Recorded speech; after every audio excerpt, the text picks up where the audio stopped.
Good morning. Thank you for being here. We obviously have to start with the capture and indictment of Venezuelan President Nicolás Maduro. Welcome to Watch Mojo. And today, we're breaking down the Trump administration's capture of Venezuelan President Nicolás Maduro and its seismic implications. He gets up there and he tries to imitate my dance a little bit. But he's a violent guy. The moment everything changed. Good morning, I'm Allison Cossack, and we're coming on the air this morning to tell you that President Trump has confirmed that strikes on Venezuela. Just before dawn on January 3rd, 2026, the long-running standoff between Washington and Caracas crossed a line that few believed would actually be crossed. A U.S. operation in Venezuela's capital and largest city ended with Nicolás Maduro being taken into custody and flown to the United States. All Venezuelan military capacities were rendered powerless as the men and women of our military working with U.S. law enforcement successfully captured Maduro in the dead of night. Within days, the image defining the crisis shifted from smoke and debris in the Venezuelan capital to a courtroom in Manhattan. There, Maduro appeared on January 5th, declared that he'd been captured, and insisted he remained Venezuela's president as he pleaded not guilty to federal charges. In a single weekend, the conflict moved from sanctions and diplomacy into the realm of precedent-setting force. Before January 3rd, this was pressure politics. After it, the global rules of engagement themselves were up for debate. Maduro and Flores have been indicted in the Southern District of New York. It's Jay Clayton for their campaign of deadly narco-terrorism against the United States and its citizens. I want to thank the men and women of our military who achieved such an extraordinary success overnight. Decades of pressure, one breaking point. Yeah, we've really seen a bunch of sanctions, get announced in the past couple weeks, specifically targeting, companies and vessels with ties to Venezuela, including, some companies involved in the Venezuela and Iranian weapons trade. January 2026 didn't come out of nowhere. It was the breaking point after years of escalating pressure. Criminal indictments, diplomatic isolation, oil sanctions, and partial rollbacks. That's not even mentioning repeated warnings that Maduro's inner circle was being treated less like a government and more like a transnational criminal network. Over time, law enforcement language blended with national security framing, shrinking the distance between courtroom logic and military planning. Secretary Rubio argued the U.S. is at war with drug trafficking operations, not Venezuela, as President Trump suggested neighboring Colombia could be next. The top 8 congressional leaders are due for a classified briefing today, according to 4 sources, with lawmakers in both parties pressing for more information for all of Congress. By the time the operation happened, the groundwork had already been laid rhetorically and politically. What changed wasn't the accusation, it was the willingness to act on it. That's what makes this moment different from every previous standoff. Pressure finally gave way to force. Yeah, there's been a little bit of mixed messaging here. Is right before Christmas, we heard from the White House that the posture is that they wanted to really focus on economic sanctions. So that is, sanctioning vessels, oil tankers, oil companies, and sort of using, what we've seen is sort of intercepting a lot of those oil tankers, and sort of to exert, financial pressure on Maduro's regime. The power vacuum and rapid replacement. We have more breaking news just coming in. Delcy Rodriguez has been sworn in as the new president of Venezuela. It comes as mixed reactions pour in from around the world after that surprise U.S. mission in Venezuela. We should mention Rodriguez used to be the vice president under Nicolás Maduro. Now she's being sworn in as interim president there. One of the most striking aspects of the crisis was how quickly and frantically Venezuela's institutions moved to protect continuity. Within days of Maduro's removal, Vice President Delcy Rodriguez was sworn in as interim president, with the ceremony overseen by National Assembly President Jorge Rodriguez. UBC's Max Cameron has studied Latin American politics for more than 3 decades. I think that there's going to be a complicated game of chicken that's going to be played between Delcy Rodriguez and Marco Rubio and Donald Trump. And where that goes is incredibly uncertain. It's incredibly difficult to predict. The speed mattered. It reassured parts of the bureaucracy and security forces that the state hadn't collapsed. But it also raised hard questions. This wasn't a sweeping transition led by the opposition. It was a handoff within the existing power structure designed to stabilize first and negotiate later. Whether that choice prevents chaos or simply preserves the system under a new face is now one of the central tensions shaping Venezuela's future. She has offered some conflicting statements, right, about what exactly, if any, cooperation there would be with the Trump administration, initially striking a very defiant tone, then releasing a statement yesterday suggesting that there might be some room for cooperation or at least negotiation. Oil enters the equation. Donald Trump has been unambiguous that Venezuelan oil and the commercial opportunity it represents for American companies were a primary reason for the removal of President Maduro. And that's because Venezuela has the largest oil reserves on Earth, an estimated 300 billion barrels lying untapped. The crisis became global the moment oil entered the conversation, which was pretty much immediately.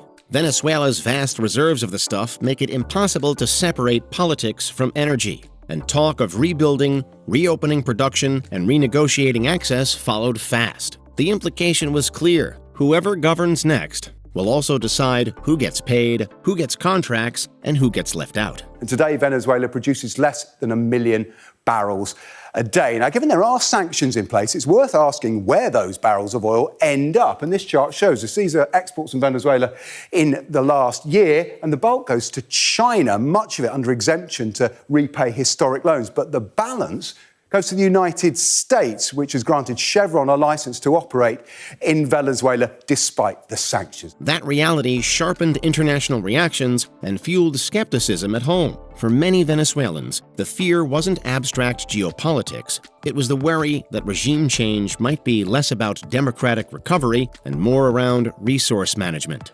Given President Trump's repeated mentions of oil, it's a legitimate concern. We're going to have our very large United States oil companies, the biggest anywhere in the world, go in, spend billions of dollars, fix the badly broken infrastructure, the oil infrastructure, and start making money for the country. Not a war, but not neutral either. Thank you so much for being here. I want to start with this big picture question. Is the United States now at war with Venezuela? There's not a war. I mean, we are at war against drug trafficking organizations. It's not a war against Venezuela. Officially, Trump and the United States insisted that there was no war with Venezuela, but neutrality wasn't really on offer either. The operation was framed as enforcement of criminal charges, yet carried out by the military, blurring lines that international law normally tries to keep bright. By leaning on drug trafficking and narco-terrorism language, the administration wasn't just making a legal argument, it was shaping the moral battlefield. We are enforcing American laws with regards to oil sanctions. We have sanctioned entities. We go to court, we get a warrant, we seize those boats with oil, and that will continue. We would continue to reserve the right to take strikes against drug boats that are bringing drugs towards the United States that are being operated by transnational criminal organizations, including the Cartel de los Sols. The war on drugs/narco-terrorism justification is a strategic narrative, not just a legal one. It broadens domestic support, pressures allies to fall in line, and makes critics sound like defenders of criminality rather than sovereignty. That framing doesn't resolve the legal debate, but it does change who feels comfortable speaking up. We expect to see changes in Venezuela. Changes of all kinds, long-term, short-term. We'd love to see all kinds of changes, but the most immediate changes are the ones that are in the national interest of the United States. That's why we're involved here, because of how it applies and has a direct impact on the United States. Red lines and precedents. The UN reacts. The 15 members of the United Nations Security Council wrapped up an emergency session just minutes ago. The meeting was called to discuss the U.S. capture of Nicolás Maduro. The talks at the UN headquarters happening just a short distance away from where the ousted Venezuelan leader was appearing in court. At the United Nations, the concern wasn't about sympathy for Maduro. It was about the rule book. Senior UN officials warned that the operation undermined a core principle of international law, that states are protected from the use of force against their political independence. The United Nations top diplomat, Antonio Guterres, was in the process of rushing back to New York, so his remarks were delivered on his behalf. I am deeply concerned about the possible intensification of instability in the country, the potential impact on the region, and the precedent it may set for how relations between and among states are conducted. The fear wasn't limited to Venezuela. It was about what happens next time and where. If a head of state can be seized under an indictment rationale, the boundary between prosecution and intervention starts to dissolve. Enforcement may be weak, but precedent is powerful. Once a line moves, it rarely moves back. While none of the states at the Security Council meeting today or the guest members who spoke there directly spoke in favor of the U.S.'s actions, some of them did seem to support them by a lack of words. In essence, the representative from the U.K. gave a very short speech in which he reaffirmed the UK's commitment to international law, but also reaffirmed that the UK does not recognize Maduro as president of Venezuela. Shockwaves at home. How Venezuelans at home and abroad reacted. Here in Caracas, there's been moments of quiet. Most people have decided to remain at home, considering today's events. And also, some people have decided to go to the streets, mostly the supporters of Nicolás Maduro. Inside Venezuela, the mood was unsettled rather than strictly celebratory. Relief, anger, fear, and disbelief all coexisted. Almost immediately, authorities moved to control information. Journalists were detained, phones searched, and coverage restricted around government buildings, signaling that narrative control was a top priority. In the streets and across the diaspora, reactions split sharply. Across South Florida, Venezuelans erupted in celebration. This is the biggest joy that I've had in decades. It's amazing. Hundreds poured into the streets in Doral, where 40% of residents are of Venezuelan descent. Oh my God, I'm gonna start crying.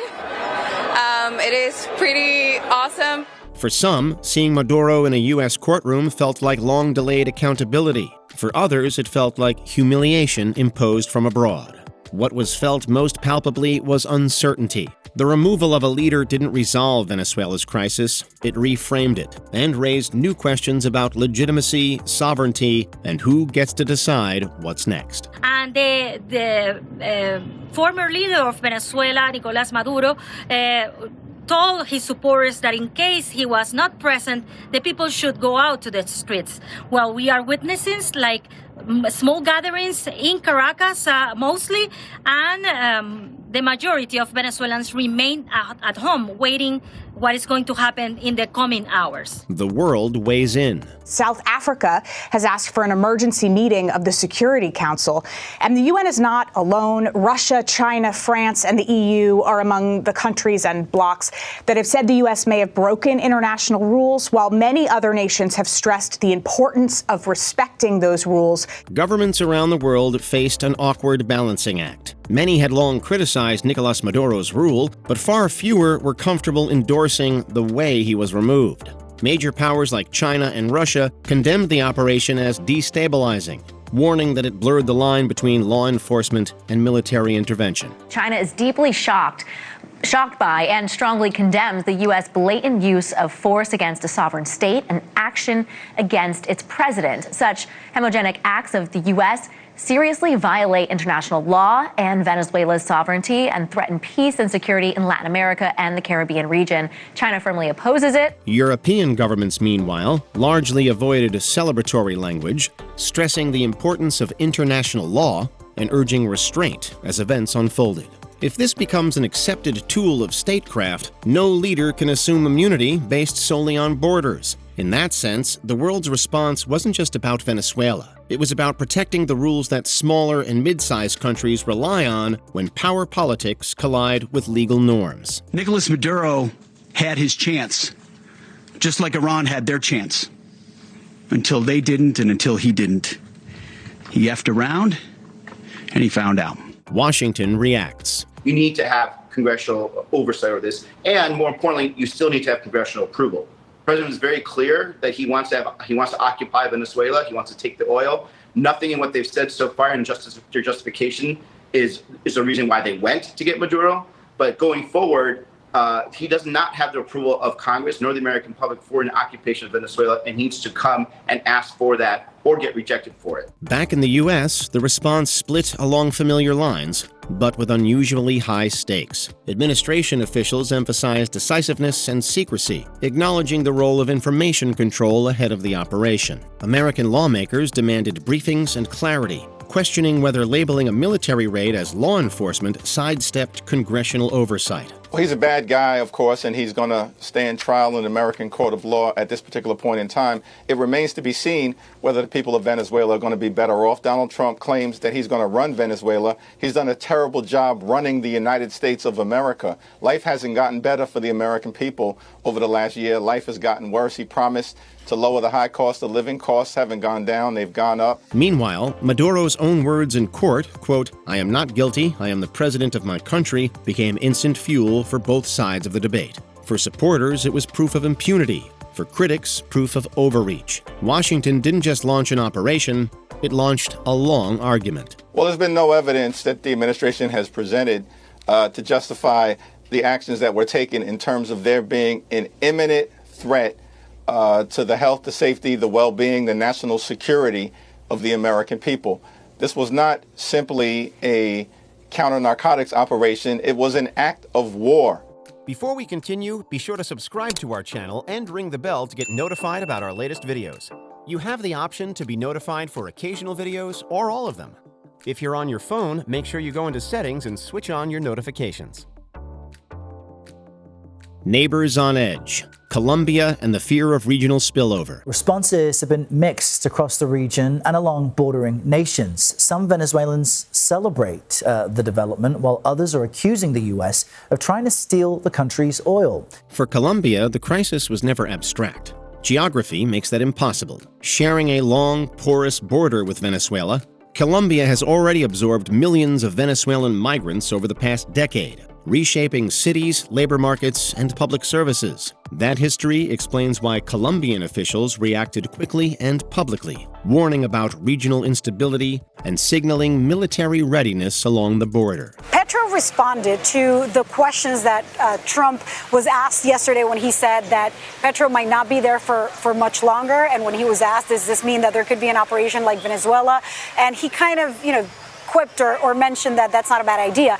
Petro responded today and said what he told me when I interviewed him and asked him about prior threats about Trump. The concern wasn't just a sudden wave of displaced people, though that risk certainly loomed large. It was also about armed groups, smugglers, and criminal networks exploiting uncertainty on the Venezuelan side to expand their influence or move weapons and personnel. For Colombia's government, even a short period of disorder across the border can have outsized consequences at home, politically and economically. Petro, in his response, said and reminded people in his response that in the past he was a guerrilla member. He was a member of the M19, a socialist guerrilla, and that he put down his arms, but that he would be willing to pick them back up. And he said that he's commanded that his army stay loyal to him. So clearly there is a concern there. What do you think about the U.S. strikes in Venezuela? What might happen next? Be sure to let us know in the comments below.